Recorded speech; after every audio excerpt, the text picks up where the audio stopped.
আসসালামু আলাইকুম। পঞ্চম শ্রেণীর বিজ্ঞান বই নিয়ে ধারাবাহিকভাবে তোমাদের সাথে আলোচনা করছি। তার ধারাবাহিকতা এর পূর্বে 41 পৃষ্ঠা থেকে আলোচনা করেছি। এখন তোমাদের সাথে 42 পৃষ্ঠার পর থেকে আলোচনা করব 2 নাম্বার, পদার্থের গঠন। আমাদের চারপাশে আমরা যা কিছু দেখতে পাই তার সব কিছুই পরমাণু দিয়ে গঠিত। যে পদার্থে একই ধরনের পরমাণু পাওয়া যায় তাকে বলে মৌলিক পদার্থ।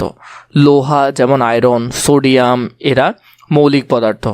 লোহা বা আয়রনের ক্ষুদ্রতম কণা হলো আয়রন পরমাণু। কি আয়রন পরমাণু? কোনো কোনো মৌলিক পদার্থে একই মৌলের একাধিক পরমাণু একত্রিত হয়ে অণু হিসেবে থাকে, মানে সেম জিনিসটা কিন্তু একাধিক পরিমাণে আছে। যেমন হাইড্রোজেন গ্যাসের মধ্যে 2টি হাইড্রোজেন পরমাণু যুক্ত হয়ে একটি হাইড্রোজেন অণু গঠন করে থাকে।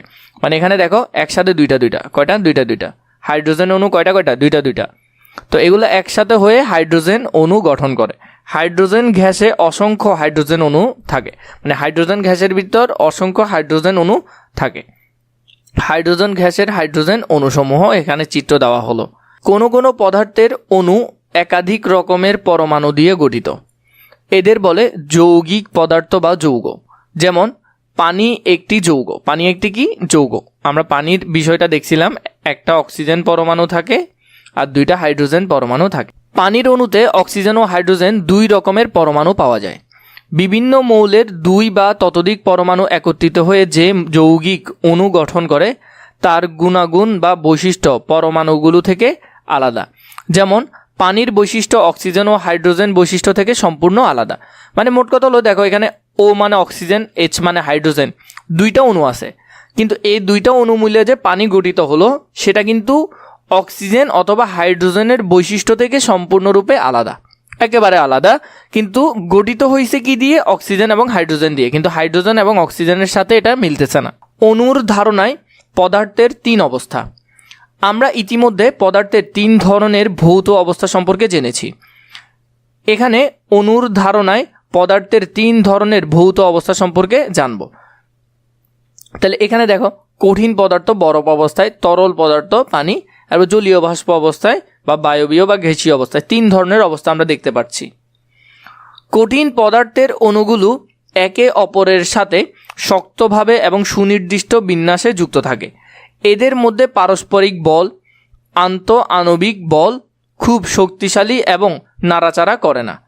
এজন্য কঠিন পদার্থের আকার, আকৃতি ও আয়তন নির্দিষ্ট থাকে। তাহলে কঠিন পদার্থ আমরা যেটা দেখলাম, বরফের ভিতরের অংশ কিন্তু পানিতে, যেমন পানি যদি তুমি নাড়াও তাহলে পানি নড়বে, কিন্তু বরফের ক্ষেত্রে সেটা নড়ে না। অথচ এটা কিন্তু গঠিত হয়েছে কি দিয়ে? একই অণু দিয়ে, কিন্তু ওরা পারস্পরিকভাবে এমনভাবে যুক্ত থাকে তখন ওরা কি করে না, ওদের আকার আকৃতি এগুলা চেঞ্জ হয় না। যেমন বরফ অবস্থায় পানির অণু একে অপরের সাথে শক্ত করে লেগে থাকে, অণুগুলোর মাঝখানে কোনো ফাঁকা থাকে না এবং নাড়াচাড়াও করে না, ফলে বরফের আকার আকৃতি ঠিক থাকে। তাহলে বরফের আকার আকৃতি কেন ঠিক থাকে? কারণ ওদের মাঝখানে কোনো ফাঁকা জায়গা থাকে না, তরল পদার্থের অণুগুলো একে অপরের কাছাকাছি থাকে এবং এদের মধ্যে আন্তঃআণবিক বল কম থাকে। কি থাকে? আন্তঃআণবিক বল কম থাকে অথবা মাঝখানে ফাঁকা জায়গা থাকে। তরল পদার্থের অণুগুলো কোনো নির্দিষ্ট বিন্যাসে যুক্ত থাকে না। পানির অণুগুলো এখানে একে অপর থেকে আলাদা কিন্তু কাছাকাছি থাকে কিন্তু আলাদা থাকে। এরা একটু বেশি নড়াচড়া করতে পারে এবং স্বাধীনভাবে প্রবাহিত হতে বা গড়িয়ে যেতে পারে। ফলে তরল পদার্থকে এক পাত্র থেকে অন্য পাত্রে ঢালা যায়। তাহলে এই অংশটা হলো কি নিয়ে? এই অংশটা হলো দ্বিতীয় চিত্র নিয়ে, পানির অবস্থা নিয়ে, গ্লাসের মধ্যে যে পানি। এরপর আমরা তৃতীয় অবস্থা পড়ব। তৃতীয় অবস্থায় বলছে কি, বায়বীয় পদার্থের অণুগুলো একে অপরের সাথে যুক্ত থাকে না, বরং এরা মুক্ত ও স্বাধীন। অণুগুলোর মাঝে আন্তঃআণবিক বল খুব দুর্বল এবং এরা দ্রুত গতিতে চারদিকে চলাফেরা করে। ফলে বাষ্পীয় অবস্থায় পানির নির্দিষ্ট কোনো আকার বা আয়তন নেই। এরা আবদ্ধ পাত্রের সবটুকু আয়তন জুড়ে থাকে। পাত্র খোলা রাখলে তা বাতাসে ছড়িয়ে পড়ে। তাহলে বায়বীয়র ক্ষেত্রেও আমরা এখানে দেখলাম যে এটা বাষ্পের মতো হয় এবং এটা সহজে কোনো আকার আকৃতি থাকে না, এটা নড়াচড়া বেশি করতে পারে।